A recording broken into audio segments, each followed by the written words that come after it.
Welcome back to our Investors Approach You mini course.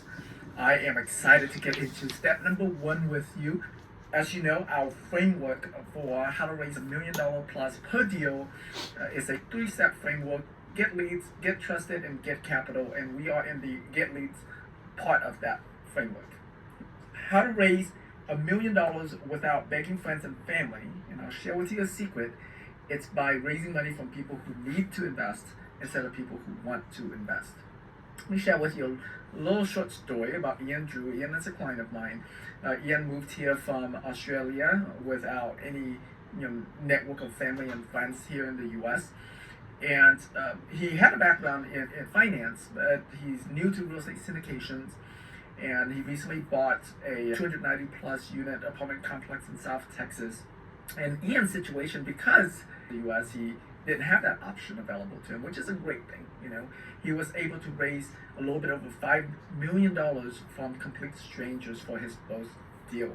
That's amazing. I want to remind you that raising $1 million doesn't necessarily have to mean that you have to raise the entire million from one single investor. That's much harder to do than the way that I teach, which is to raise, like $50,000 from 20 investors or $100,000 from 10 investors. There's a lot more of these type of investors, smaller investors. There's a lot more of them than the big well investors that invest $1 million plus per deal. When I first start out sharing with you the problem that a lot of capital raisers start out with, and I'm using the term capital raisers here instead of real estate entrepreneurs or real estate investors or syndicators. It's capital raisers sort of like a more, one inclusive term. So I'm going to use the term capital raiser throughout this course. I don't have to say, real estate entrepreneurs, syndicators, fund managers, capital raisers. I don't have to say all of that, okay? So most new capital raisers start out with friends and family. And it's because they don't know anybody who would invest in their deals. And I started out with friends and family, and I quickly realized that I hated doing that. And then plus I have to sell them on the deal, and I hate pushing and selling. The problem that most capital raisers have is that they are going after the wrong audience, the wrong type of investors. And I want to share with you another story of a deal that I personally raised. This is Waterford Grove, and it's from this deal that I had the epiphany of who's the target audience that I want to go after. This was a 250, or this still is, a 284 unit apartment complex here in the Houston, Texas area. This deal had great tax benefits with bonus depreciation and stuff. So when an investor invests, you have a big tax write-off. And when I sent out this deal, I sent it out blast, email, I have WhatsApp group, my Facebook group. I didn't have to do a single cold calling, no convincing, and I had so many people interested. I raised over $1.3 million in a single week, in a single 7-day, and it was not only it was a single week, but it was the week between Christmas and New Year, so like the very last week of the year.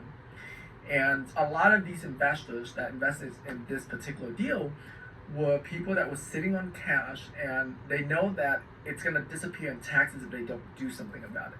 And they knew that they were going to have a big tax bill coming up, the following year. And this is their last chance of deploying, some of that tax liability, or converting, utilizing, leveraging some of those tax liabilities that they have into a wealth building vehicle. And this deal gave me the epiphany that there are two types of investors. There are those that want to invest, and then there are those who need to invest. And between these two type of investors, the people who need to invest is much easier to convert as an investor. Okay? I will share with you. So this is one of my investors. He's a dentist, and he sent me this text recently. He's like, "Hey Tim, any good investments projects lately?" Okay, I was out of the country at the time, and so when I got back, I replied to him. And basically, and he's not the only investors I have that do this, right? I have investors like this that, would message me, want to invest, and, ask me if I have deals for them to be able to invest in.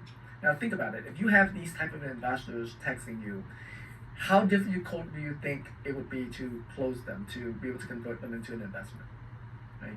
Not very difficult, right? Because they're literally telling you, hey, I want that. I want what you have. And instead of begging friends and family and having to sell them on the deal, when you have these type of investors, you don't have to do that. All right, so I'm going to share with you how to find these type of investors that need to invest.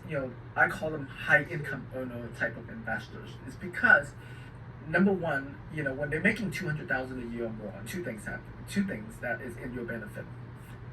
First is that they are most likely an accredited investor, meaning that when they invest with you, there's very little liability on you. They are, in the eyes of the law, they are sophisticated enough that they understand the risk. And then number two, these people have a big tax bill at the end of every year because of their income, right? They are in a higher income bracket. And so I know just by how much money they earn a year that they have big tax liability and they need to invest. Because if they don't invest, they just literally just throwing that money away when they can leverage that money they would have brought to Uncle Sam and use that to build their wealth with. Now, a lot of investors don't know that they can do that. Like they think, oh, I owe money to Uncle Sam, so I'm just going to write a check to Uncle Sam. They don't realize that